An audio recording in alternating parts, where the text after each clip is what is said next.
Hema committee report ഇപ്പോഴത്തെ satellite ചാനലുകളുടെ വയറ്റിപ്പഴപ്പ് കൂട്ടത്തിൽ നമ്മുടെയും.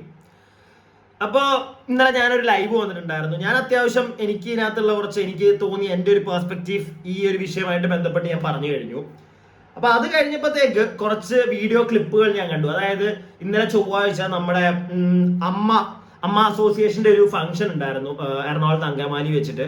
അപ്പൊ അതിന്റെ ഈ ഡാൻസ് റിഹേഴ്സൽ പരിപാടിയൊക്കെ നടക്കുന്ന സ്ഥലത്ത് മീഡിയക്കാരൊക്കെ വരികയും അവിടെ വെച്ചിട്ട് ഈ ഒരു ഹേമ കമ്മിറ്റി ഈ ആ റിപ്പോർട്ടിനെ പറ്റി കുറച്ച് ആക്ടേഴ്സിനോട് ചോദിക്കുന്നു. അത് കൂടാതെ ചില ആക്ടേഴ്സ് അതിനോടുള്ള കാര്യങ്ങൾ അവരുടെ ഒരു പെർസ്പെക്റ്റീവ് ഒക്കെ പറയുന്നുണ്ട്. അത് കൂടാതെ ചില ആക്ടേഴ്സ് ലൈക്ക് സിനിമ ഇൻഡസ്ട്രിയിലെ കുറച്ച് കാര്യങ്ങളും അതുപോലെ തന്നെ ചില യൂട്യൂബ് ചേട്ടന്മാർക്കുള്ള ഒരു കൊട്ടും യൂട്യൂബ് ചാനലുകൾക്കുള്ള കൊട്ടും മെയിൻലി നമ്മുടെ ഈ ഓൺലൈൻ മീഡിയാസ് ഉണ്ടല്ലോ അവർക്കിട്ടുള്ള ചില കൊട്ടുകളൊക്കെ ചില ആക്ടേഴ്സ് ഒക്കെ അവിടെ വെച്ച് കൊട്ടി അങ്ങ് വിട്ടു. അപ്പൊ അതെല്ലാം കൂടെ ഇൻക്ലൂഡ് ചെയ്തിട്ടുള്ള ഒരു വീഡിയോ ആണ്. ആദ്യമേ തന്നെ നമുക്ക് ഹേമ കമ്മീഷനുമായിട്ട് ബന്ധപ്പെട്ട് നമ്മുടെ റീമ കല്ലിങ്കൽ പറയുന്ന കുറച്ച് കാര്യങ്ങളൊന്ന് കേൾക്കാം. അത് എനിക്ക് തോന്നുന്നു വേറെ എവിടെ ഏതൊരു മോളിലെങ്ങാണ്ട് വെച്ചിട്ട് ഇന്നലെ നമ്മുടെ റീമ കല്ലിങ്കൽ വന്നപ്പോൾ അവിടെ ഈ ഓൺലൈൻ മീഡിയക്ക് കൊടുത്ത 1-2 കുഞ്ഞു ബൈറ്റാണ്. അതൊന്ന് ഞാൻ കാണിച്ചു തരാം. എന്നിട്ട് നമുക്ക് മെല്ലെ ഒരു 3-4 ബൈറ്റ് ഉണ്ട്. എല്ലാം ഞാൻ നിങ്ങൾക്ക് കാണിച്ചു തരാം. നമുക്ക് ചെറുതായിട്ടൊന്ന് ഡിസ്കസ് ചെയ്തിട്ട് അങ്ങ് പോകാം. വീഡിയോ കാണാനിരിക്കുന്നതിന് മുമ്പ് എല്ലാവരും അങ്ങോട്ട് ലൈക്ക് ചെയ്യുക. സബ്സ്ക്രൈബ് ചെയ്യാതെ ഈ വീഡിയോ കാണാൻ വന്നിരിക്കുന്ന കൂട്ടുകാരെല്ലാം ഒന്ന് സബ്സ്ക്രൈബ് ഒക്കെ ചെയ്യുക. മാക്സിമം നിങ്ങൾക്ക് പറ്റുമെങ്കിൽ കുറച്ച് പേരിലേക്ക് ഒന്ന് ഷെയർ ചെയ്ത് കൊടുക്കുക. ഓക്കെ, അപ്പൊ നമുക്ക് പരിപാടി തുടങ്ങാം. ഇതാ കണ്ടോ, 255 പേജുള്ള റിപ്പോർട്ടാണ്.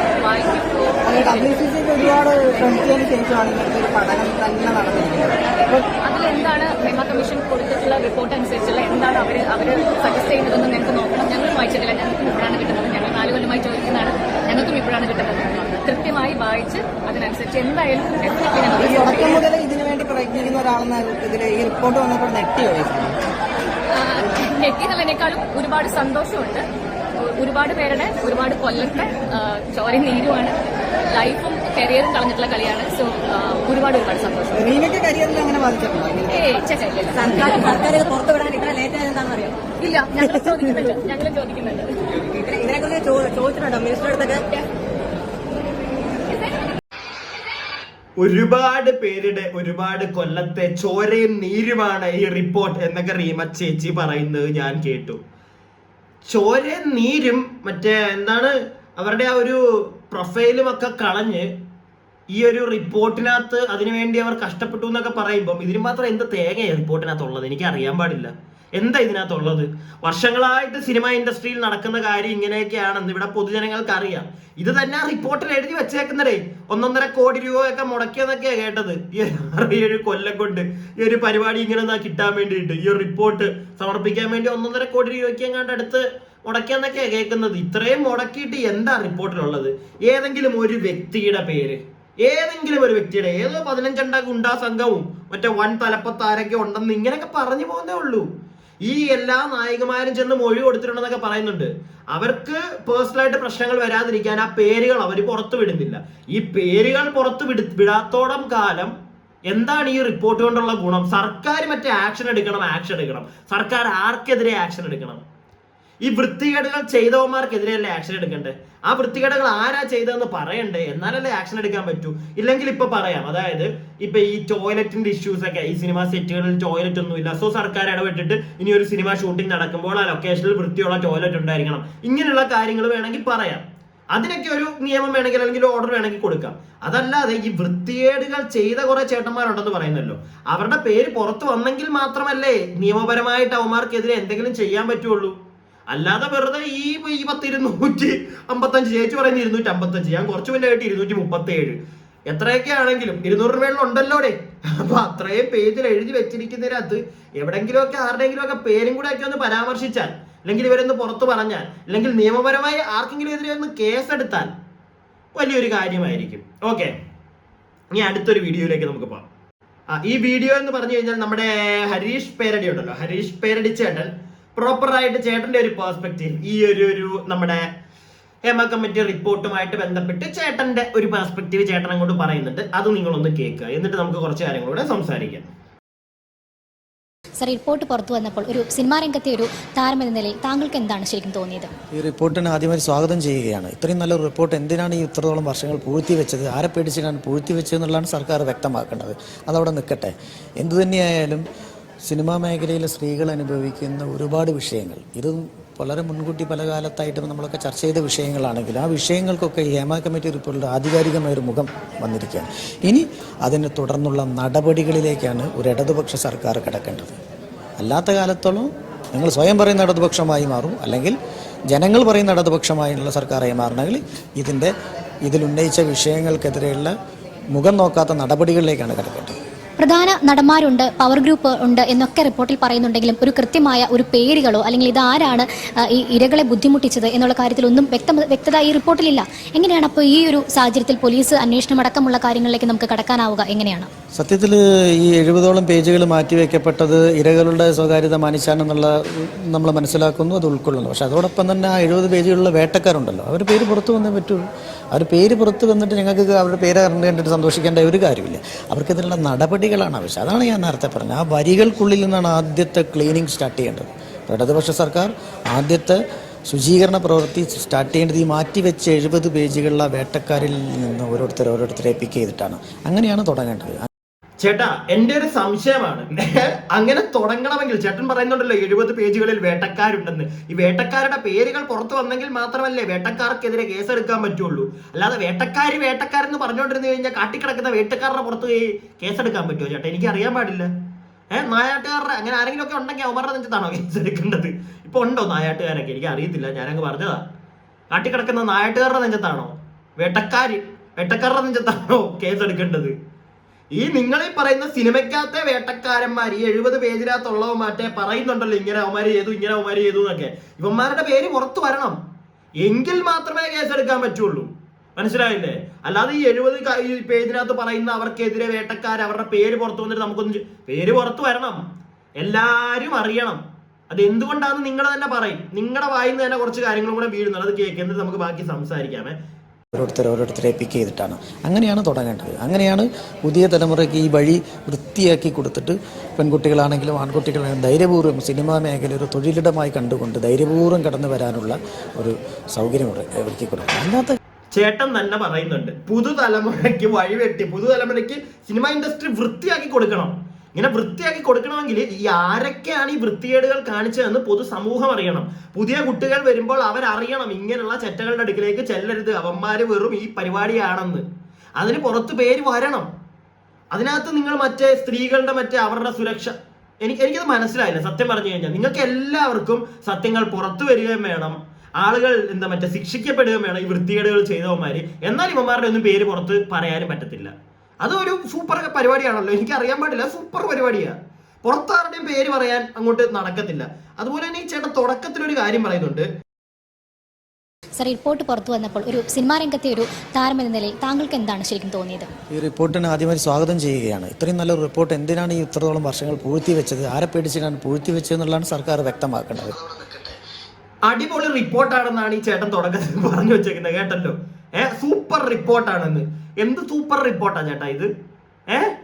ഞാൻ വീണ്ടും അത് തന്നെ ചോദിക്കുന്നത്, എന്താ ഇതിന് മാത്രം ഇത്ര സൂപ്പർ ഇരിക്കുന്നത്? ഇതിനകത്തെ സൂപ്പർ എന്ന് പറഞ്ഞിരിക്കുന്ന കാര്യങ്ങളൊക്കെ ഇവിടെ പല വർഷങ്ങളായിട്ട് മുത്തശ്ശി കഥ പോലെ ഇവിടെ പാടിക്കൊണ്ട് നടക്കുന്നതാണ് പല ആളുകളും വെളിയിൽ. നമ്മളെല്ലാവരും ഇങ്ങനെയുള്ള കാര്യങ്ങൾ ഇങ്ങനെ ഞാൻ പറഞ്ഞ കൂടി പോകുമ്പോൾ അതിനകത്ത് പെണ്ണുപിടുത്തമാണ്, ആ സിനിമയിൽ ആ നടി അങ്ങനെയാണ്, ഈ നടി ഇങ്ങനെയാണ്, ആ നടി മറ്റവന്റെ കൂടെ പോയി. ഈ പറച്ചില് പണ്ട് തൊട്ടേ ഇവിടെ ഉള്ളതാ. മനസ്സിലായില്ലേ? അല്ലെങ്കിൽ ആ നടിയെ ഇവന്മാർ ഉപദ്രവിച്ചു, ഇങ്ങനെയുള്ള കാര്യങ്ങൾ. ഇത് ഈ നിങ്ങൾ തന്നെ എന്നിട്ട് ഈ റിപ്പോർട്ടിൽ തന്നെ പറയുന്നു 15 പേരുള്ള ഗുണ്ടാ സെറ്റപ്പ് എന്നൊക്കെ. ഇവന്മാരുടെയൊക്കെ പേര് പറ.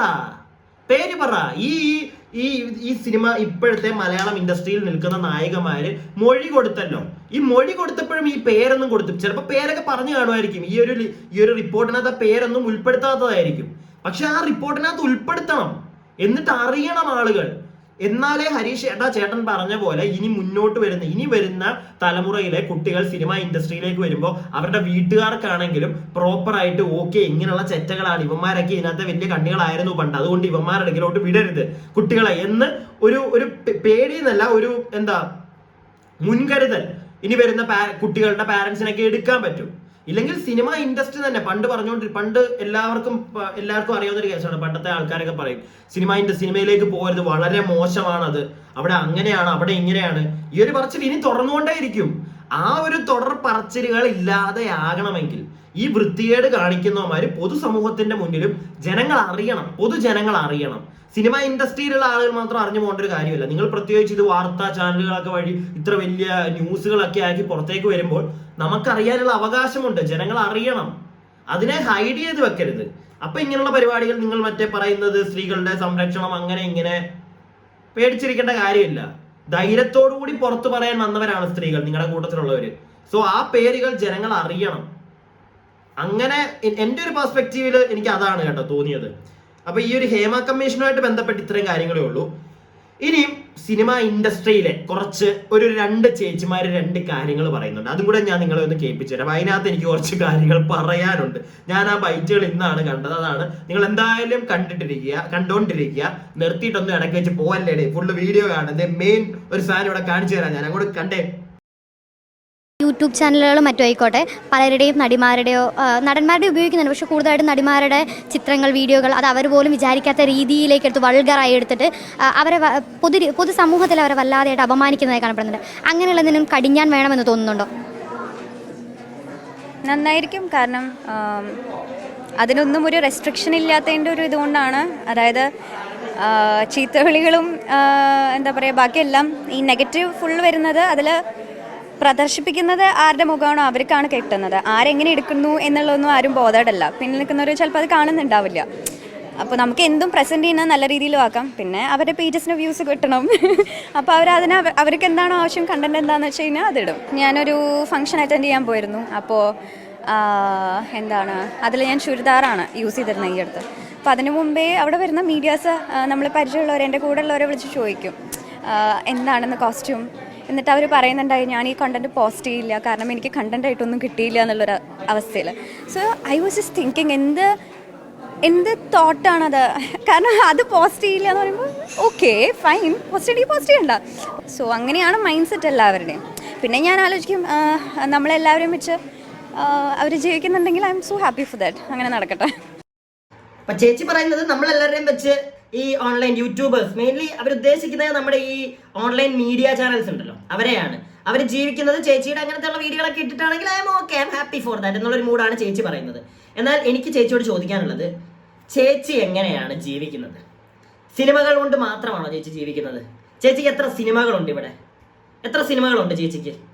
ചേച്ചി ജീവിക്കുന്നത് കൂടുതലും നമ്മളെ ചേച്ചിയെ കാണുന്നത് ഈ ഇനാഗുറേഷൻസിന് പോയിട്ടാണ് ആണല്ലോ. നിങ്ങൾ കാണുന്നത് അങ്ങനെ ആണല്ലോ ഈ ചേച്ചിയൊക്കെ. ഈ ചേച്ചിയൊക്കെ ഞാനൊക്കെ കൂടുതൽ കാണുന്നത് ഇനാഗുറേഷന് പോകുമ്പോഴാണ്. സിനിമയിൽ വളരെ കുറവാണ്, ഇല്ല എന്നല്ല, പക്ഷെ കുറവാണ്. ഇനാഗുറേഷൻസ് ആണ് കൂടുതൽ. ഈ ഇനാഗുറേഷൻസിന് ഈ ചേച്ചി പോകുമ്പോൾ ഇടുന്ന ഡ്രസ്സുകൾ നിങ്ങൾ ശ്രദ്ധിച്ചിട്ടുണ്ടോ? വല്ലപ്പോഴുമാണ് ചേച്ചി മാന്യമായിട്ടൊരു ചുരിദാറൊക്കെ ഈ പറഞ്ഞാണ് ഇട്ടുകൊണ്ട് പോകുന്നത്. അല്ലാതെ ചേച്ചി പോകുന്നത് കൂടുതലും എക്സ്പോസ് ചെയ്യുന്ന ഡ്രസ്സുകൾ ഇട്ടുകൊണ്ടാണ് പോകുന്നത്. എന്തുകൊണ്ട് പോകുന്നു? ചേച്ചി അങ്ങനെ ചെല്ലുമ്പോഴാണ് ചേച്ചിക്ക് നോട്ടം കിട്ടുന്നത്. മനസ്സിലായില്ലേ? ഈ ഓൺലൈൻ മീഡിയ ചാനൽസ് ചേച്ചിയുടെ കുറച്ചും കൂടെയും ചേച്ചിയുടെ കാണേണ്ട സാധനങ്ങളൊക്കെ എടുത്ത് വെച്ച് അവർ തള്ളുമ്പോഴത്തേക്ക് അവന്മാർക്കും കാശ് കിട്ടും. ചില ചൊറിയന്മാരെന്നല്ല പറഞ്ഞത്, ചില ആളുകൾ വന്നിട്ട് അതിനകത്തിരുന്ന് ഈ വീഡിയോ എടുത്തവന്മാരെയും തെറി പറയും, ഈ ചേച്ചിയെയും തെറി പറയും. ചേച്ചിയെ മാത്രമൊന്നും അല്ല കുറ്റം പറയുന്നത്, ഈ വീഡിയോ എടുത്തവരെയും തെറി പറയുന്നത് ഞാൻ കണ്ടിട്ടുണ്ട്, എനിക്കറിയാം പേഴ്സണലി. എടുക്കുന്നവന്മാരെയും തെറി പറയും. ഓക്കെ, പേഴ്സണലി എന്ന് പറഞ്ഞു കഴിഞ്ഞാൽ എനിക്കുണ്ട് കുറച്ച് ഓൺലൈൻ മീഡിയാസിലുള്ള കുറച്ച് ഫ്രണ്ട്സ് ഉണ്ട്. ഒട്ടുമിക്ക നിങ്ങൾക്കറിയാവുന്ന കുറച്ച് ഓൺലൈൻ മീഡിയാസിൽ ഉള്ള ആളുകളെ എനിക്ക് പേഴ്സണലി അറിയാവുന്നതാണ്. സോ ഞാനും കണ്ടിട്ടുണ്ട്. നല്ല തെറി അവന്മാർക്കും കേൾക്കും. നേരെ മറിച്ച് ഈ ചേച്ചിയെയും പറയും, ഈ ചേച്ചിയെ പോലുള്ള ആളുകളെയും പറയും, എക്സ്പോസ് ചെയ്യുന്ന ചേച്ചിമാരെയൊക്കെ പറയും. എന്ന് വെച്ചിട്ട് ഇവർ നാളെ തൊട്ട് എക്സ്പോസ് ചെയ്യാതെ വരുമോ? അല്ലെങ്കിൽ ഇവർ നാളെ തൊട്ടിട്ട് ഈ ഓൺലൈൻ മീഡിയാസിന്റെ വീഡിയോ ഓൺലൈൻ മീഡിയയിലെ പിള്ളേർ വന്ന് വീഡിയോ എടുക്കുമ്പോൾ നിന്ന് കൊടുക്കുന്നോണ്ടാണല്ലോ. നിന്ന് കൊടുക്കാതെ മറച്ചു പോവോ ഇവര്? ഇല്ലല്ലോ. എന്തിനാ നിന്ന് കൊടുക്കുന്നത്? കാരണം അവരുടെ മാർക്കറ്റിംഗും ഈ ഒരു ഓൺലൈൻ മീഡിയാസ് വഴിയാണ് നടക്കുന്നത്. മനസ്സിലായില്ലേ? ഇത് കാണുമ്പോഴായിരിക്കും നാളെ വേറെ ഏതെങ്കിലും ഒരു ഇനാഗുറേഷൻ, ഏതെങ്കിലും ഒരു കടയുടെ ഇനാഗുറേഷൻ ഇവരെ വിളിക്കുന്നത്, അല്ലാതൊന്നും അല്ല വിളിക്കുന്നത്. അപ്പൊ ചേച്ചി കൊണ്ട് മാത്രമാണ് ഓൺലൈൻ മീഡിയാസ് ജീവിക്കുന്നത് എന്ന് പറഞ്ഞാൽ ചേച്ചി അതങ്ങ് മാറി നിൽക്കാനേ ഞാൻ പറ്റത്തുള്ളൂ. ഞാൻ അങ്ങനെ പറയുള്ളൂ. ചേച്ചി മാറിക്കോ, ചേച്ചി നിൽക്കണ്ട, ചേച്ചി നിന്ന് കൊടുക്കേണ്ടതേ. അവരടുത്ത ആൾക്കാരുടെ പുറകെ പോകും. ആർക്ക് നഷ്ടം വരും? ചേച്ചിക്ക് നഷ്ടം വരും. എന്തുകൊണ്ട്? ചേച്ചിയുടെ അങ്ങനെയുള്ള കാര്യങ്ങൾ പുറത്തേക്ക് വരാതിരിക്കുമ്പോൾ ചേച്ചിക്ക് ഇനാഗുറേഷൻസ് കിട്ടത്തില്ല. അപ്പൊ ചേച്ചി എന്താ ചെയ്യണ്ടേ? മാന്യമായിട്ടുള്ള സിനിമകൾ ചെയ്തു പോകണം. ചേച്ചി അത് മാത്രമാണോ ചെയ്യുന്നത്? അല്ല, ചേച്ചിയും എക്സ്പോസ് ചെയ്ത് വരുന്നുണ്ട്. അപ്പം തെറ്റ് നോക്കുകയാണെങ്കിൽ എല്ലാവരുടെയും ഭാഗത്തുണ്ട്. ഞാൻ ആണ് ഇല്ലെങ്കിൽ ആ ഒരു ഇതങ്ങ് മാറ്റി വെക്കുക. ഞാൻ അതുകൊണ്ട് മാത്രം ഇത്രയും അങ്ങ് പറഞ്ഞത്. ഇല്ലെങ്കിൽ ഞാൻ ഈ ഒരു കാര്യത്തിൽ സംസാരിക്കാൻ എനിക്കൊരു താല്പര്യമില്ലാത്ത ഓരോരുത്തരുടെ ഇഷ്ടമാണത്. മനസ്സിലായില്ലേ? പക്ഷെ ഇങ്ങനെ കുത്തരുത് ഓൺലൈൻ മീഡിയാസിനെ. അവർ ജീവിക്കുന്നത് എന്നെ കൊണ്ട് മാത്രമാണ്, ആ ഒരു സാധനം പറയരുത്. പിന്നെ ഒരു കാര്യം ചേച്ചി അതിനകത്ത് പറഞ്ഞു, ചേച്ചി ഇവിടെ ഇനാഗുറേഷന് പോയപ്പോഴത്തേക്ക് മറ്റേ ചുരിദാർ ഇട്ട് വന്നപ്പോഴത്തേക്ക് അവന്മാരെ ഈ കണ്ടന്റ് ഇട്ടിട്ട് ഞാനൊരു കാര്യം ചോദിക്കട്ടെ. ചേച്ചി ഒരു ഇനാഗുറേഷൻ വരുമ്പോൾ ചേച്ചിക്കും അറിയാവുന്ന കാര്യമാണ് ഈ മാളവിക ചേച്ചിക്കും. അതായത് മാളവിക ചേച്ചിയും ഞാൻ ആ ഒരു ഇതങ്ങ് വിളിച്ചതാണ് കേട്ടോ. മാളവിക കുട്ടിക്കും അറിയാവുന്ന ഒരു കാര്യമാണ്. മാളവിക കുട്ടി ഒരു മറ്റേ ഇത്തിരി എക്സ്പോസ് ഒക്കെ ചെയ്ത് വരുമ്പോഴത്തേക്ക് ആ വീഡിയോ ഏതെങ്കിലും ഒരു ഓൺലൈൻ വീഡിയോ എടുത്ത് അവൻ ഇട്ട് കഴിഞ്ഞ് കഴിഞ്ഞാൽ നല്ല റീച്ച് അതിന്. നേരെ മറിച്ച് മാളവിക്കുട്ടി എവിടെയെങ്കിലും ഒന്ന് വരുമ്പോഴത്തേക്ക് ചുരിദാറൊക്കെ ഇട്ട് വരുമ്പോൾ ആ വീഡിയോ എടുത്തിട്ട് ഓൺലൈൻ മീഡിയയിൽ ഇട്ട് കഴിഞ്ഞാൽ റീച്ച് കുറവാണ്. എന്തുകൊണ്ട്? ഇവിടെ കാണാൻ മാളവിക്കുട്ടിയൊക്കെ കാണാൻ ഇരിക്കുന്നവന്മാരുണ്ടല്ലോ, അവന്മാർക്ക് വേണ്ടതും എങ്ങനത്തെയാണെന്ന് ഓൺലൈൻ മീഡിയയ്ക്കും അറിയാം, മാളവിക്കുട്ടിക്കും അറിയാം. ആ സാധനങ്ങളെ ഓടത്തുള്ളൂ, അല്ലാത്തയൊക്കെ ഇട്ട് കഴിഞ്ഞാൽ കാണത്തില്ല. ഉള്ള കാര്യം അത്. ചേച്ചി മറ്റേ ആ മീഡിയക്കാരെ തറി പറഞ്ഞിട്ട് കാര്യമില്ല, മൂക്കും അറിയാവുന്ന കാര്യമല്ലേ അത്, അല്ലേ? മോളിപ്പോൾ ഈ അമ്മയുടെ പരിപാടിക്ക് അവിടെ നിൽക്കുന്ന നല്ല മാന്യമായിട്ടുള്ള ഡ്രസ്സ് കേട്ടോ, ആ ഡ്രസ്സിൻ്റെ ഒക്കെ ഒരു വീഡിയോ എടുത്തിട്ട് കഴിഞ്ഞാൽ ഓടില്ല, ആരും കാണാനില്ല. മറ്റേ കുറച്ച് എക്സ്പോസ്ഡ് ആണോ, കാണാൻ ഒരുപാട് പേര്. ഇത് മൊത്തത്തിലുള്ള നമ്മുടെ ഒരു മലയാളി കണ്ണിന്റെ കുഴപ്പവും കൂടെ ഉണ്ട്. അപ്പൊ ഇതിന്റെ അടി വരും. ഞാനിത് പറഞ്ഞു കഴിഞ്ഞപ്പോഴത്തേക്ക് മറ്റേ ചൊറിയാൻ വേണ്ടി കുറേ എണ്ണം ഉള്ള കാര്യമാ. മിണ്ടണ്ട, കുത്താൻ പറ്റും എല്ലാവർക്കും. സത്യാവസ്ഥ ഏതാണെന്നൊന്ന് ചിന്തിച്ചാൽ മതി. അത് കാണാൻ ഒരുപാട് പേരുണ്ട്. അപ്പൊ പിന്നെ കുഞ്ഞ് വന്നിട്ട് മറ്റേ ഓൺലൈൻ മീഡിയക്കാരെ മാത്രം അങ്ങനെ കുത്തരുത്. അപ്പൊ പിന്നെ മോൾ അങ്ങനെ വരണ്ട, തീർന്നില്ലേ? മോളുടെ അല്ലാത്ത വീഡിയോസ് മോളൊന്ന് ഇട്ട് നോക്ക്, റീച്ച് ആവുമോ നമുക്ക് നോക്കാം. ഇത്രേ ഉള്ളൂ എനിക്ക് പറയാൻ ആ കാര്യത്തിൽ. ഇനി ഒരു കുഞ്ഞു ബൈറ്റും കൂടെ, അത് നമ്മുടെ സിനിമ ഇൻഡസ്ട്രിയിൽ തന്നെയുള്ള നമ്മുടെ രണ്ട് ഇൻഡസ്ട്രിയും തമ്മിൽ എന്തെങ്കിലും വ്യത്യാസം, ഇപ്പോൾ തെലുങ്ക്, തമിഴ്, അതുപോലെ മലയാളം ഇൻഡസ്ട്രികൾ തമ്മിൽ എന്തെങ്കിലും വ്യത്യാസങ്ങൾ അനുഭവപ്പെട്ടിട്ടുണ്ടോ? ഉണ്ട്. മേജറായിട്ട് ബഡ്ജറ്റ് ഡിഫറൻസ് ഉണ്ട്. നമ്മൾക്ക് ഇവിടെ കിട്ടുന്നതിനേക്കാൾ ഒരുപാട് മടങ്ങ് ബഡ്ജറ്റ് തമിഴിലും തെലുങ്കിലും പോസിബിൾ ആണ്. അതിൻ്റെ ഒരു ബേസിക് റീസൺ എന്ന് പറഞ്ഞാൽ നമ്മുടെ സ്ഥലം, സ്റ്റേറ്റിൻ്റെ ലാൻഡ് വൈസ് നമ്മൾ കുറച്ചും കൂടി ചെറിയ സ്റ്റേറ്റാണ്. അപ്പോൾ നമ്മുടെ നമ്പർ ഓഫ് തിയേറ്റേഴ്സ് കമ്പാരിറ്റീവ്ലി കുറവാണ്. തിയേറ്റേഴ്സിൻ്റെ നമ്പർ കുറയുന്നതോറും റവന്യൂവും കുറയും. അതുപോലെ തന്നെ ഇപ്പം തെലുങ്ക് എടുക്കുകയാണെങ്കിൽ തെലുങ്കാന, ആന്ധ്ര അത്രയും വലിയ സ്റ്റേറ്റ്സ് ആണ്, അത്രയും തിയേറ്റേഴ്സ് ഉണ്ടാവും. തമിഴ്നാടും വലിയ സ്റ്റേറ്റാണ്. അപ്പം ഈ സ്റ്റേറ്റിൻ്റെ വലിപ്പത്തിനനുസരിച്ചുള്ള റവന്യൂ ജനറേഷൻ അത് മാറുമ്പം നമ്മുടെ സിനിമയുടെ ബഡ്ജറ്റ് മാറും. അപ്പം ആ രീതിയിൽ നോക്കുകയാണെങ്കിൽ ബഡ്ജറ്റ് ഡിഫറൻസ് ഉണ്ട്. ബഡ്ജറ്റ് മാറുന്നതുകൊണ്ട് തന്നെ നമുക്ക് കിട്ടുന്ന പ്രൊവിഷൻസ് ആണെങ്കിലും ഒരു ടെക്നിക്കലി നമുക്ക് കിട്ടുന്ന എക്യുപ്മെൻറ്റ്സ് ആണെങ്കിലും ഒക്കെ മാറും. പിന്നെ പക്ഷേ അൾട്ടിമേറ്റ്ലി നമ്മൾ ചെയ്യുന്നത് ക്യാമറ റോൾ, ആക്ഷൻ കട്ട് അല്ലേ, അതിനിടയിൽ നമ്മൾ അഭിനയിക്കുന്നു. അതിലൊന്നും മാറ്റമില്ല. പിന്നെ അഭിനയത്തിൻ്റെ കാര്യത്തിലാണെങ്കിൽ എനിക്ക് തോന്നുന്നു ജോണറിലാണ് മാറ്റം. ഇപ്പം ബാഹുബലി പോലെ അല്ലെങ്കിൽ അങ്ങനത്തെ ഒരു സിനിമ മലയാളത്തിൽ എടുക്കുകയാണെങ്കിൽ നമ്മൾ അങ്ങനത്തെ ആയിരിക്കും നമ്മൾ ഇവിടെ അഭിനയിക്കുന്നത്. മലയാളത്തിൽ നടിമാർക്ക് എന്തുകൊണ്ട് നടന്മാർക്ക് കിട്ടുന്ന അത്രയും റവന്യൂ കിട്ടുന്നില്ല എന്നുള്ളൊരു ചോദ്യമുണ്ടല്ലോ, അതിനുള്ള ഒരു ഉത്തരവാണ് ഇവിടെ ഈ ചേച്ചി അങ്ങോട്ട് പറഞ്ഞു വെച്ചിരിക്കുന്നത്. മനസ്സിലായില്ലേ? ഇവരെന്തുകൊണ്ടാണ് ഈ തമിഴ്നാട്ടിലും അല്ലെങ്കിൽ തെലുങ്കാനയിലും ഒക്കെ പോയി അഭിനയിക്കുന്നത്? അവിടെ ബഡ്ജറ്റ് കൂടുതലാണ് പടത്തിന്റെ, അതുകൊണ്ട് തന്നെ ഇവർക്ക് റവന്യൂ കൂടുതൽ കിട്ടും. മലയാളത്തിൽ ബഡ്ജറ്റ് ഇന്ന് അത്യാവശ്യമുണ്ട്, എന്നാലും അവിടുത്തെ അപേക്ഷിച്ച് കുറവാണ്. അതുപോലെ തന്നെ നിങ്ങൾ തന്നെ ഒന്ന് ആലോചിച്ച് നോക്കിയാൽ മതി. ഇന്ന് അത് നമ്മുടെ പൊതുവെ ഒരു പൊതു മലയാളി അങ്ങനെയാണ്, അങ്ങനെ തന്നെ വേണം പറയാൻ. കാരണം ഇവിടെ ഒരു ലേഡി ലീഡിൽ ഒരു നായിക മാത്രം വന്നുകൊണ്ട് ഒരു സിനിമ വന്നു കഴിഞ്ഞാൽ ആ പടം തിയേറ്ററിൽ എത്ര ദിവസം ഓടും, എത്ര പേര് പോയി കാണും? വളരെ കുറവായിരിക്കും. എൻ്റെ അറിവിൽ അങ്ങനെ അത്യാവശ്യം ഓടിയ അവസാനത്തെ ഒരു പടം എന്ന് പറഞ്ഞു കഴിഞ്ഞാൽ ഒരു ഗ്യാപ്പിന് ശേഷം മഞ്ജു ചേച്ചിക്ക് സ്റ്റാർട്ട് കൊടുത്ത ഹൗ ഓൾഡ് ആർ യു എന്ന് പറയുന്ന ഒരു സിനിമ. അതാണ് പിന്നെ തിയേറ്ററിൽ ചേച്ചി ആയിരുന്നു അതിനകത്ത് മെയിൻ ലീഡായിട്ട്. നായകനായിട്ടുള്ള ഒരു പടി മുന്നിൽ നിന്നത് ചേച്ചി ആയിരുന്നു പടത്തിൽ. അത് അത്യാവശ്യം ഓടി. അത് കഴിഞ്ഞിട്ട് വേറെ ഏത് പടമുണ്ട് ഇവിടെ? അങ്ങനെ എത്ര സിനിമകൾ ഓടും ഇവിടെ കൂടുതലും തിയേറ്ററുകാർ എന്തുകൊണ്ട് ചൂസ് ചെയ്യുന്നു ഒരു മെയിൻ നടനെ? ആ നടന്റെ ഒരു പടമാണെങ്കിൽ ഒരുപാട് ഓടും എന്ന് അവർക്കറിയാം. കാരണം അത് ജനങ്ങൾ കാണുന്നത് അങ്ങനെയാ. ഓരോ ജനത്തിന്റെയും മനസ്സിൽ പോയി നമുക്ക് പറഞ്ഞ് മനസ്സിലാക്കാൻ പറ്റുമോ? ഇല്ല. ഇവിടെ അങ്ങനെയാണ്. അതുകൊണ്ട് തന്നെ ഇവിടെ ഒരു നടനായിരിക്കും ഏറ്റവും കൂടുതൽ കാശ് കിട്ടുന്നത്. അതിനകത്ത് കൂടുതലായിട്ട് ഇപ്പൊ ഒന്നും പറയാൻ എനിക്കറിയില്ല അതിനകത്ത് എങ്ങനെയാണ് ഒരു സൊല്യൂഷൻ കണ്ടെത്തേണ്ടതെന്നുള്ളത്. കാരണം അത് ഈ കേരളത്തിലുള്ള എല്ലാ മലയാളികളുടെയും മനസ്സ് മാറ്റാൻ സാധിക്കണം. അങ്ങനെയാണെങ്കിൽ മാത്രമേ നിങ്ങൾ ഈ പറയുന്ന കാര്യങ്ങൾ നടക്കുകയുള്ളൂ. സ്ത്രീകൾക്കും ഒരേ രീതിയിൽ എമൗണ്ട് കിട്ടുകയുള്ളൂ. അതുപോലെ അത് കിട്ടണമെങ്കിൽ പിന്നെ വേറെ കുറെ കാര്യങ്ങൾ ഇപ്പൊ ഈ ചേച്ചി പറയുന്ന കണക്ക് തന്നെ തെലുങ്കാനയിലൊക്കെ ഇവർക്ക് നടന്മാരുടെ അത്രയും കിട്ടണമെന്നും ഇല്ല കേട്ടോ. കിട്ടും, ഇവിടെ കിട്ടുന്നതിനെക്കാട്ടിലും കൂടുതൽ ബഡ്ജറ്റ് കിട്ടുമെന്നേ പറയുന്നുള്ളൂ. പക്ഷെ നടന്മാരുടെ അത്രയും കിട്ടുമോ എന്നുള്ള കാര്യമൊന്നും പറഞ്ഞിട്ടില്ല. മനസ്സിലായില്ലേ? അവിടെ ഇവർക്ക് ഇപ്പൊ മലയാളത്തിൽ കിട്ടുന്ന ഒരു നായിക, ആ നായികയ്ക്ക് അവിടെ ചെല്ലുമ്പോൾ ചിലപ്പോൾ 1 കോടിയോ 2 കോടിയോ ചിലപ്പോൾ കിട്ടിയേക്കാം. ഇവിടെ ഒരു 20 ലക്ഷമോ 30 ലക്ഷമോ കിട്ടുന്നെങ്കിൽ ചിലപ്പോൾ അവിടെ 1 കോടി കിട്ടിയേക്കാം. അപ്പൊ അവിടെ കിട്ടുന്ന ഇവിടെ 1 കോടി മേടിക്കുന്ന നായകന് അവിടെ ചെല്ലുമ്പോഴത്തേക്ക് അവിടുത്തെ ഒരു നായകന് ചിലപ്പോൾ കിട്ടുന്നത് 3, 4, 5 ആയിരിക്കാം. മനസ്സിലായില്ലേ? അങ്ങനെ ഡിഫറൻറ്റ് ഉണ്ട്. എപ്പോഴും അത് പൊതു ഒരു ഹ്യൂമൻ നേച്ചർ എന്ന് പറയുന്ന ഒരു സാധനം അങ്ങനെയാണ് പോയി. ഒരു സൂപ്പർ ഹീറോ ആകുമ്പോഴത്തേക്ക് അവനൊരു പുരുഷൻ.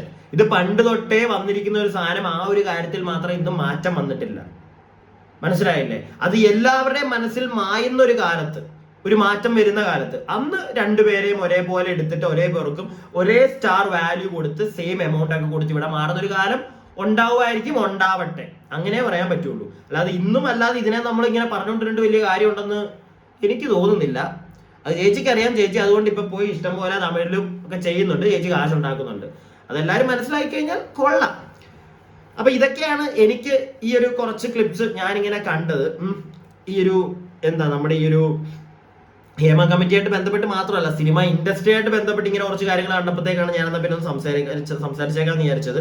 ഇതെല്ലാം കൂടി ഒന്ന് കൂട്ടിക്കുഴച്ച്. ഇതിനകത്ത് നമ്മുടെ മാളവി ചേച്ചി പറഞ്ഞ കാര്യമൊന്നും മക്കളെ അതൊക്കെ വെറുതെയാണ്, നമ്മുടെയൊക്കെ തോട്ടാണ് കേട്ടോ. അതായത് നടക്കുന്ന കേസല്ല. ഈ ചുമ്മാ വന്നിട്ട് ഓൺലൈൻ മീഡിയാസിനെ മാത്രം കുറ്റം പറഞ്ഞിട്ട് കാര്യമില്ല. ഓക്കെ, കാരണം അവർക്കും കാശ് വേണം. അവർക്ക് ഇങ്ങനത്തെ സാധനങ്ങളെ ഓടത്തുള്ളൂ. ഇങ്ങനത്തെ സാധനങ്ങൾ അല്ലെങ്കിൽ എടുക്കാൻ നിന്ന് കൊടുക്കരുത്. നിന്ന് കൊടുക്കും, കാരണം അവർക്ക് മാർക്കറ്റിംഗ് വേണം, ചേച്ചിക്കും വേണം. അത്രേ ഉള്ളൂ. അപ്പൊ പിന്നെ അവരെ മാത്രം കുറ്റം പറയരുത്. പിന്നെ രജിഷ ചേച്ചി പറഞ്ഞതിനോടും ഞാൻ 100% യോജിക്കുന്നു. അതായത് ചേച്ചിക്ക് അറിയാം, അതുകൊണ്ടാണ് ചേച്ചി ആവശ്യമില്ലാത്ത ചേച്ചി പറയുന്നുണ്ടല്ലോ, മലയാളത്തിലാണ് ഏറ്റവും കൂടുതൽ ഈ ഒരു ക്ലിപ്പ് മൊത്തം ഞാൻ കണ്ടതാണ്. അതിനകത്ത് പിന്നെയും പറയുന്നുണ്ട്. ഞാൻ പിന്നെ എല്ലാം കൂടി ഒന്നും വെക്കാനത് വെറുതെ ലെങ്ത് ആക്കണ്ടല്ലോ എന്ന് വിചാരിച്ചിട്ട് അതിനകത്ത് ചേച്ചി തന്നെ പറയുന്നുണ്ട്. അതായത് ഏറ്റവും കൂടുതൽ നല്ല സിനിമകൾ വരുന്നത് എല്ലാം ചേച്ചിക്കും കിട്ടിയിരിക്കുന്ന നല്ല സിനിമകൾ കൂടുതലും മലയാളത്തിൽ നിന്നാണ്. പക്ഷെ എമൗണ്ട് കൂടുതൽ കിട്ടണമെങ്കിൽ അവിടെ പോകണം. അതിൽ ഒരുപാട് റീസൺസ് പറയുന്നുണ്ട്. അതിനകത്ത് മെയിൻ ഇവിടുത്തെ തിയേറ്ററുകളുടെ എണ്ണം കുറവ്, അവിടെ തിയേറ്ററുകളുടെ എണ്ണം കൂടുതൽ, ബഡ്ജറ്റ്, അതെല്ലാം വെച്ചിട്ടാണ് സിനിമയുടെ ബഡ്ജറ്റ് വരെ നോക്കുന്നത്. സോ അതൊക്കെ വെച്ച് നോക്കുമ്പോഴത്തേക്ക് ആ ഒരു കാര്യത്തിലൊക്കെ ഇവിടെ കുറെ പേര്, എനിക്ക് തോന്നുന്നു ഹേമ കമ്മിറ്റിയിലും ചിലപ്പോൾ അങ്ങനത്തെ ഇതൊക്കെ കാണുമായിരിക്കും. ബഡ്ജറ്റിന്റെ കാര്യങ്ങളൊക്കെ പറഞ്ഞു വരുന്നുണ്ടായിരിക്കും. അതിനകത്തൊന്നും ഒരു കാര്യമില്ല, അതൊക്കെ വെറുതെയാണ് എന്തായാലും. അപ്പൊ എന്നെ സംബന്ധിച്ച് അത്യാവശ്യം കാര്യങ്ങൾ ഈ ഒരു വിഷയത്തിൽ പറഞ്ഞു പോയെന്ന് വിചാരിക്കുന്നു. ഇനിയും ഹേമ കമ്മിറ്റിയും സിനിമാക്കാരുമായിട്ടുള്ള വേറൊരു ടോപ്പിക്ക് ഇനിയും, അല്ലെങ്കിൽ വേറെ ടോപ്പിക് എന്നല്ല, ഇനി ഒരു വീഡിയോ വേണമെന്ന് എനിക്ക് തോന്നുന്നില്ല. ഇനി എന്തെങ്കിലും എക്സ്ക്ലൂസീവ് ആയിട്ട് എന്തെങ്കിലും സാധനം വരികയാണെങ്കിൽ അതിനെ വെച്ച് നമ്മൾ ചെയ്യാം. ഇല്ലെങ്കിൽ അടുത്ത ടോപ്പിക്കുകൾ വരട്ടെ, നമുക്കത് ചെയ്യാം, നമുക്ക് ഡിസ്കസ് ചെയ്യാം. അപ്പോൾ